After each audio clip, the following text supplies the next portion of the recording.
Hey everyone, thank you for tuning into this channel.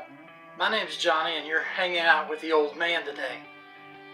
We got a pretty big project going on with the Corvette back here that I'm going to need your help with today. Best thing I can tell you is not tell you, but to show you what's going on.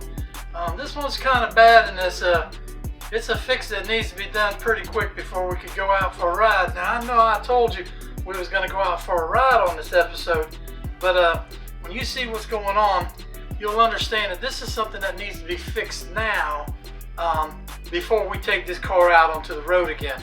Come here and I'll show you what's going on. Now, the first thing I noticed was this tire. You could see that it's towed out a little bit on the bottom.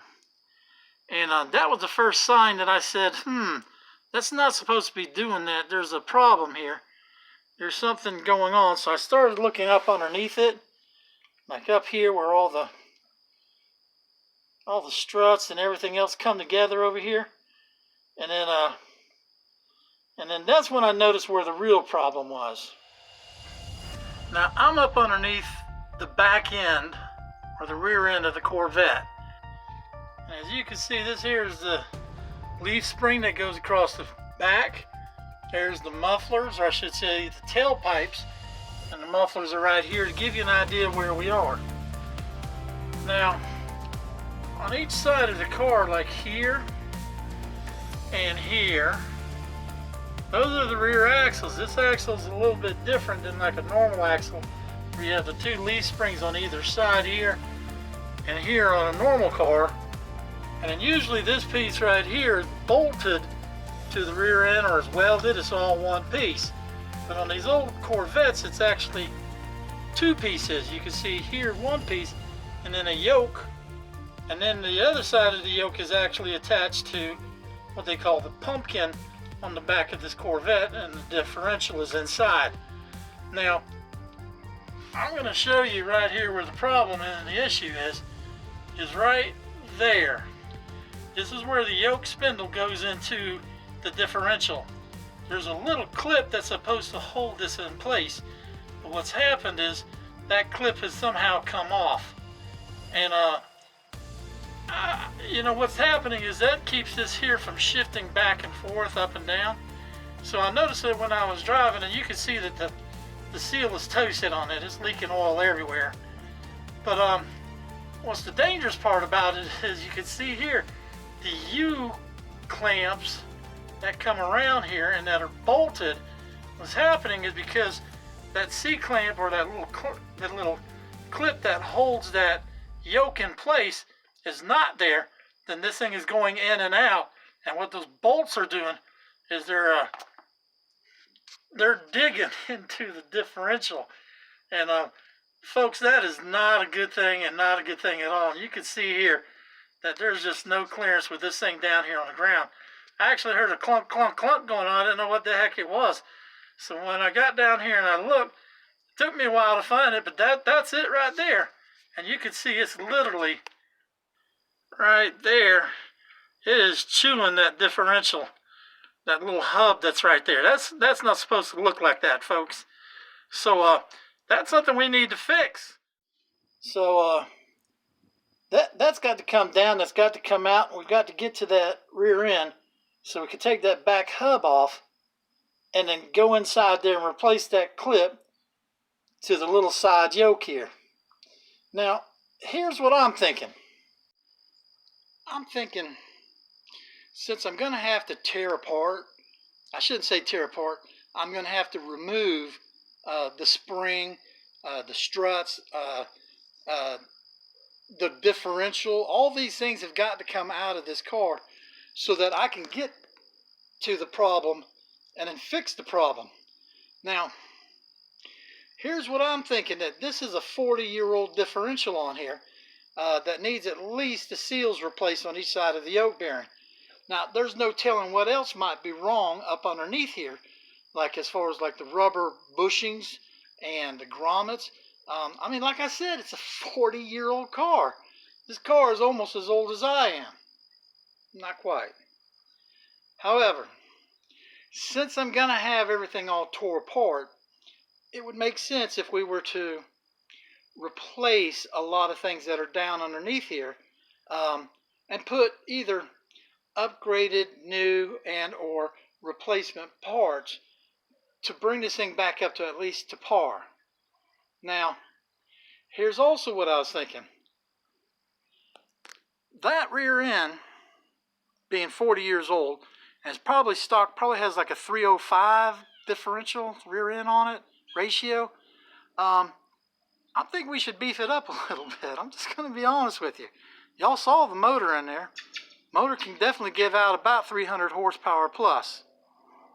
So what I'm thinking about doing is putting in a brand new rebuilt rear end. 390 rear end, 411, too powerful, that's for the drag strip. 5 something, nah, no way Jose, that ain't gonna work. However, I still want to be able to cruise down the road. Remember now, this is going to be a daily driver. I'm taking it back and forth to work every day. So, the game plan here is to go ahead and when we pull everything apart, to replace what needs to be replaced and then put a little bit stronger rear end in it, okay? That way we got the performance that we're looking for, but we could still cruise down the interstate, the highway at a decent speed.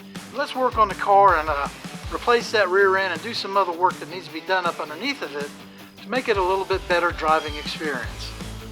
All right, guys, let's grab some tools and let's get to work. All right, everyone. First things first is a little bit of safety. What we're going to do is jack this here up, put some stands up underneath of it. That way we got room to work on it.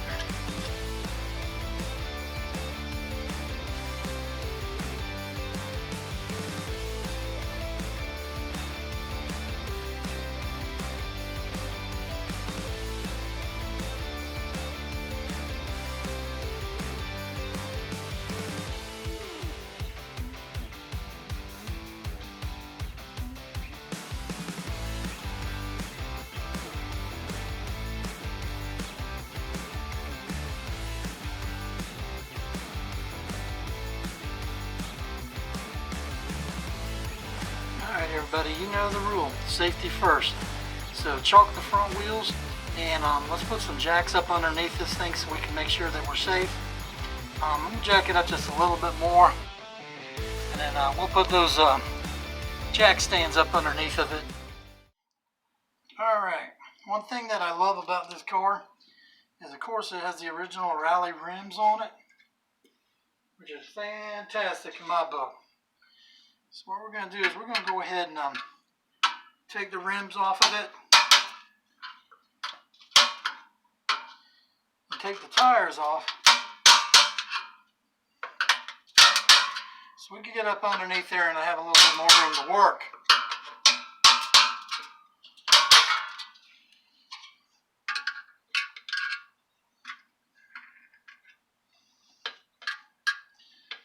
Well, you know the old saying, guys, it's the right tool for the right job, and I don't think this is the right tool to take this off.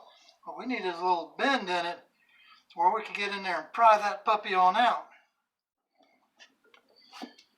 Okay. After further examination, I'll show a picture up here on top. I've concluded that this is actually one piece. Now, let's see if we could use this here. Pop that out. Oh, look at there. Well, how about that, huh? That came right off. That's good enough. Now, guys, you can't see this, but let me bring this around a little bit closer so you can. It's just one thing after another. When I look at this vet, that backyard mechanic man is working overtime. Okay, this is wrong. It looks like these bolts are barely on there. It's a wonder that this tire don't go flying off. One of two things. One, you get longer, you know, the little, I guess, bolts, you know, that the tire goes on and then you screw this down. They got extenders for that. But I got to wonder what's going on with this tire, this rim. Let's take it off and see what's happening. Alright everybody, you know the old man's philosophy. A about a right tool for the right job. Now you could use this tool, that ain't no problem, and it's got like 4 different sizes on here.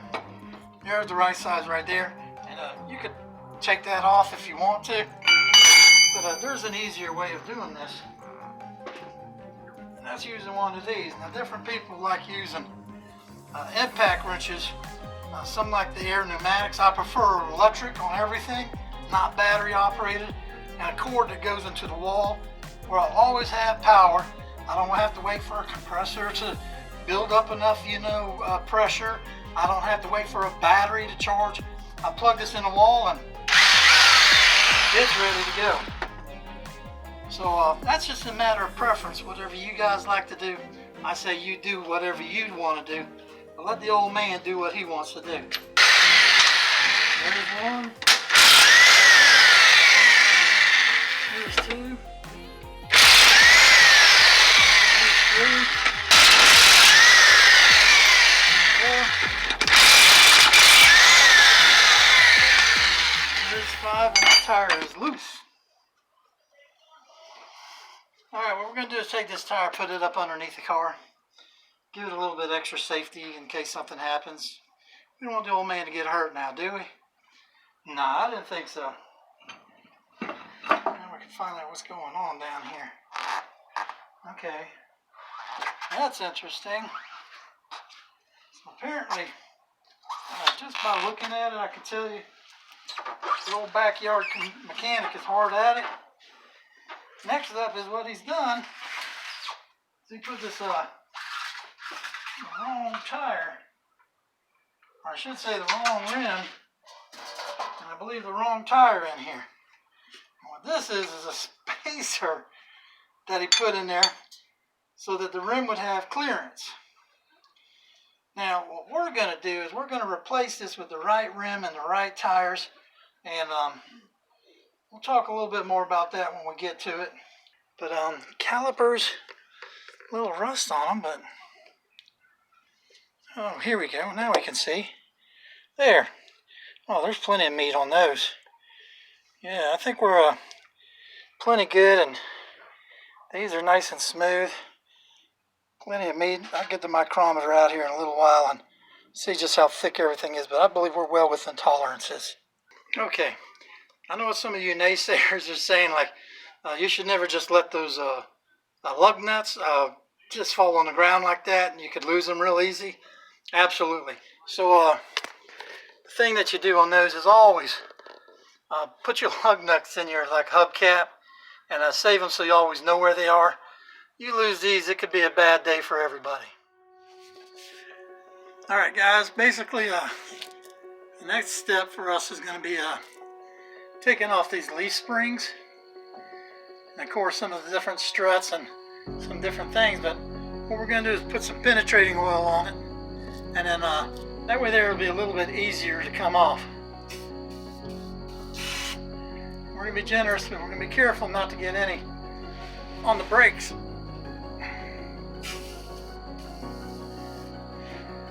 That should help that come off, and we'll go ahead and do the other side. Now, one thing I noticed about them tires, I went ahead and did some reading up on what was supposed to be on it. About the only thing that's right about those tires is that they're 15-inch rims on it, but they're the wrong rims on it. On the rims, basically you have an offset, and the offset on this one here calls for 5-inch. Now, I will say also that the tire is way too big for this car too. So what we're going to do is when we put the tires back on it, we'll get the right rims, we'll get the right tires. We're probably going to go with the BF Goodrich and go with the period specific for a 79 Corvette out on the street. Alright, let's go ahead and get the other side real quick, and then we'll let this here kind of set for a little while, and we'll go ahead and start getting this here spring off. Alright everyone, looking at what we have here, you know the old expression, you got some good news and you got some bad news. Good news is a lot of what I'm seeing down here isn't too bad. A lot of it is the original 40-year-old parts, and I could see the different like stickers and factory stamps and numbers and things like that on it. So good news is that the brake system looks great. coil leaf. You can see there's some work to be done, you know, on here, the spring. So I'm thinking when we get everything taken apart, let's just go ahead and put one of those brand new composites on there. And, you know, like the bushings they don't look bad. It looked like somebody has been up underneath here, done some work.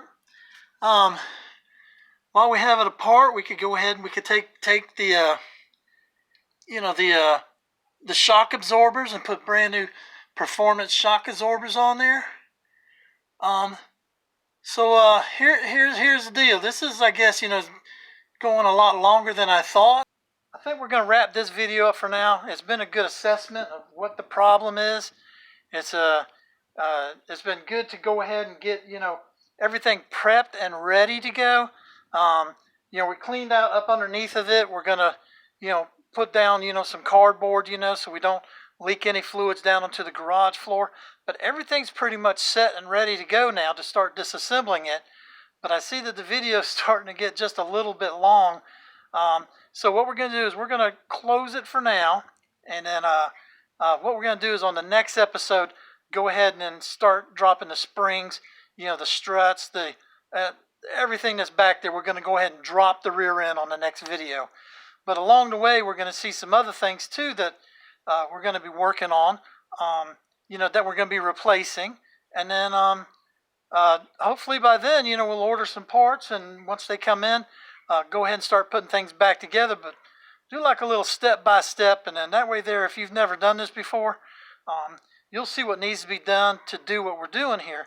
But if you have done this before and this is easy, it might be a little bit slower, monotonous for you.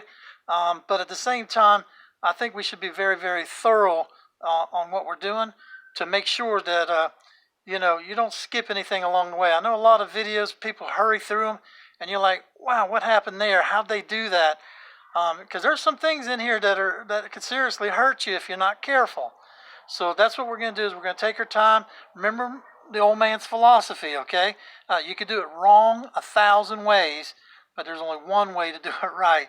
So let's do it the right way the first time, and then we'll go from there. So thank you very much for hanging out with the old man. I can't tell you how much I appreciate y'all watching the videos. We got several likes that are coming in now. We've even got a couple subscribers. Thank you guys very, very much for that. The old man, it tickles me pink to see people actually watching these videos. All right, so that's going to be it for today. And then on the next episode, I hope you'll join me for it. You guys have done a great job so far. It's looking real good. Everything is exactly how it should be. So let's wrap it up, and then we'll see you the next time on Hanging Out with the Old Man. Thank you.